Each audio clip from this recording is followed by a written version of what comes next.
A Rose for Emily by William Faulkner is a story that is divided into 5 parts. The story starts out in the first section at Emily's funeral, where the whole town had shown up. Part 2 talks about when her father died. A strong smell had started coming from her home, and the townspeople had placed lime around it to eliminate the odor. When women had come to offer condolences to her about her father, she had responded that he is not dead and held on to this act for 3 days. His body was eventually buried. Part 3, Emily is seen with a man named Homer Barron who is brought in to do some work in the town. She becomes involved with him, and later she goes to the drugstore and buys rat poison.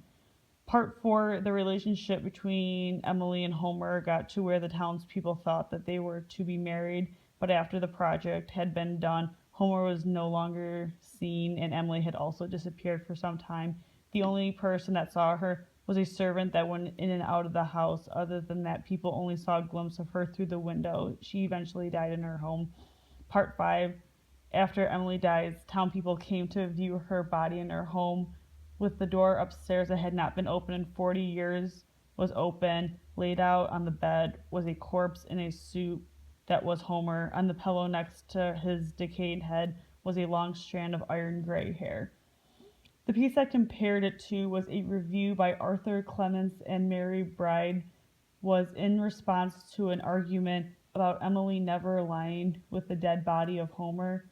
There is an accent on how her hair is described at different parts of the story compared to the description of her hair that was found in the bed next to him, which was a long strand of iron gray.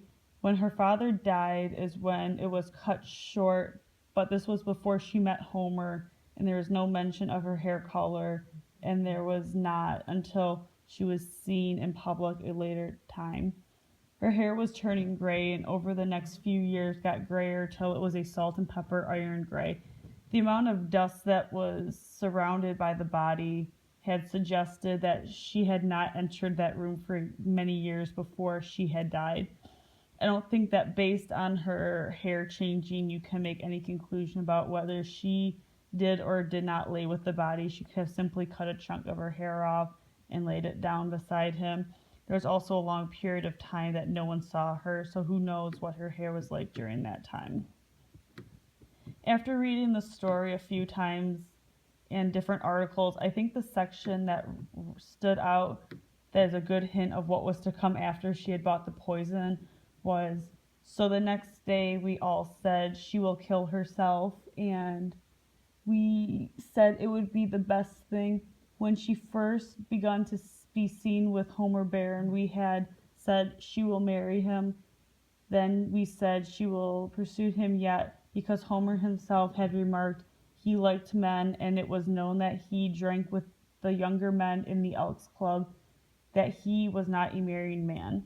The townspeople clearly saw the feelings Emily had towards him, and if it was a man that she loved and wanted to marry, but he was a drinker and not the type of person to marry, it would make sense in a dark and twisted way to kill him than preserve his body. That way she could have him forever and that he would not leave her. But I can also see how the townspeople would think that she would kill herself too, being the man she loved and not someone that she thought she could be married to. I thought the story was strange the first time reading it. I was a bit confused because it was not in chronological order, so that part really threw me off. The part that intrigued me the most is at the end when they find the body of Homer in the bed in a suit. First thought was, how long had that guy been in that house for, and why was he there in this preserved room? Did Emily kill him when she bought the rat poison, which I get the assumption she did?